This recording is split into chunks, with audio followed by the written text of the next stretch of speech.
buat kebaikan, nggak usah ingat-ingat.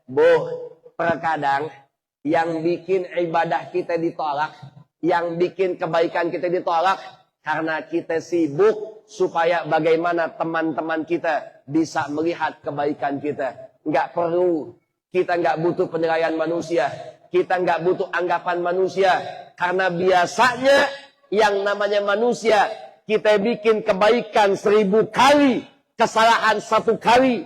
Yang diingat baiknya apa salahnya? Baiknya apa salahnya? Salahnya. Makanya begitu kita bikin kebaikan, cukup Allah yang nilai kita. Nggak usah diungkit-ungkit. Ibu nyumbang. Misal tadi nih, ada minta sumbangan buat MTS. Bapak nyumbang, ibu nyumbang.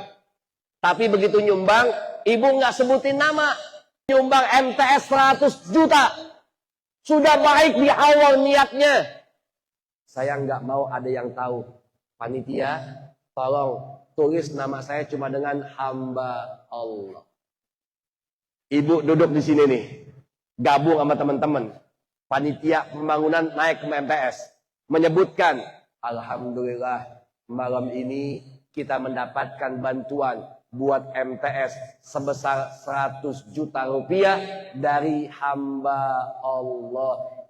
Yang nyumbang pakai ngomong sebelahnya, itu hamba Allah saya tuh. Ya sama aja ujung-ujungnya. Ya, jangan. Makanya begitu kita berbuat baik, kita butuh keikhlasan. Habib, ikhlas itu bagaimana? Ibu tahu surah Al-Ikhlas? Tahu?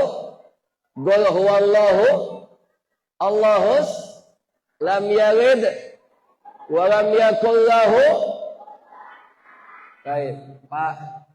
Bapak tahu surah Al-Ikhlas? Tahu? Saya yakin semua tahu. Kenapa tahu? Karena itu adalah surah andalan buat bapak-bapak kalau jadi imam di rumah. Yang dibaca itu aja udah. Awas Pak, anak-anak kita itu udah pada kritis. Minimal bapak kalau mau jadi imam di rumah, itu hafalan surahnya banyakin. Jangan yang dibaca itu-itu aja. Habib, itu-itu aja apa? Yang depannya kul-kul semua. Contoh nih, misal bapak jadi imam, yang makmum istri dan anak-anak. Bapak sholat subuh, itu rakaat pertama bacanya qul huwallahu ahad. Rakaat kedua bacanya An-Nas. Bapak kerja, anak-anak sekolah, ibu di rumah ngurus rumah. Bapak pulang, sholat maghrib, jamaah lagi. Yang dibaca pertama qul, yang kedua An-Nas. Selesai maghrib, makan malam. Isya, jamaah lagi. Yang dibaca pertama, yang kedua, habis isya nonton TV istirahat. Begitu sholat subuh, jamaah lagi. Jangan kaget, itu anak-anak di belakang bisa main tebak-tebakan. Kata anak yang gede ke adeknya, dek, kenapa? Pasti bapak bacanya qul lagi. Ternyata omongan anak di belakang sampai ke kuping bapaknya. Gengsi itu bapak. Enggak, gue ganti.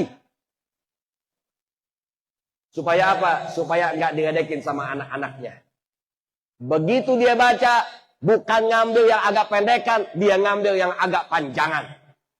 Udah gitu enggak hafal gitu bapak. Bismillahirrahmanirrahim. Sabbihisma rabbikal a'la alladzi khalaqa fasawwa walladzi qaddara fahada. 3 ayat bapaknya diem. Kenapa diem? Kagak hafal.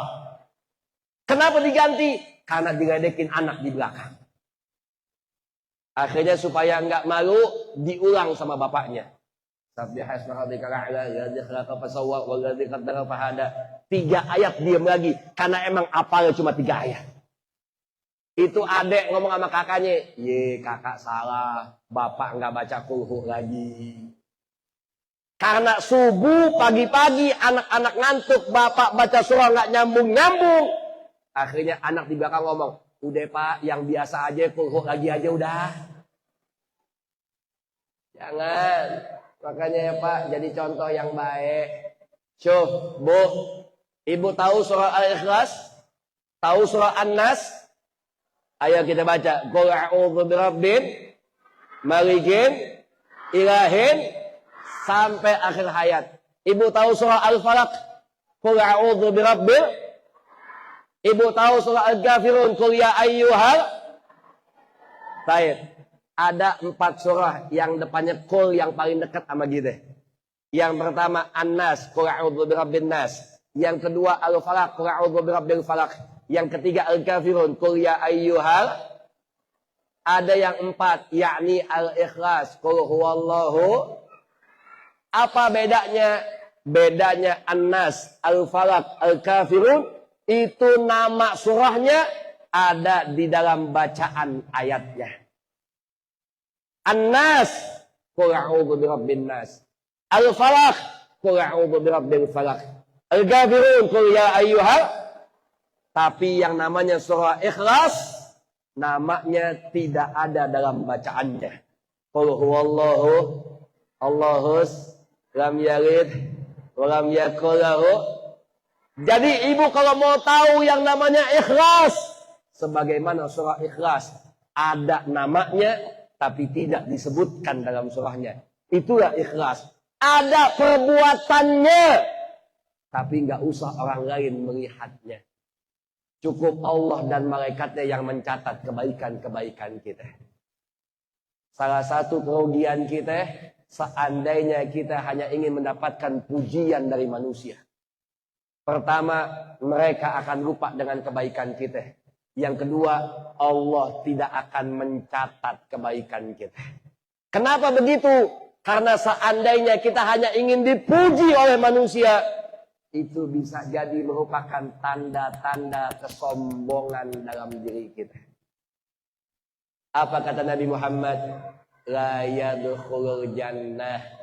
Enggak akan masuk ke dalam surga yang namanya man gana fi qalbih. Barang siapa yang di dalam hatinya ada setitik daripada kesombongan.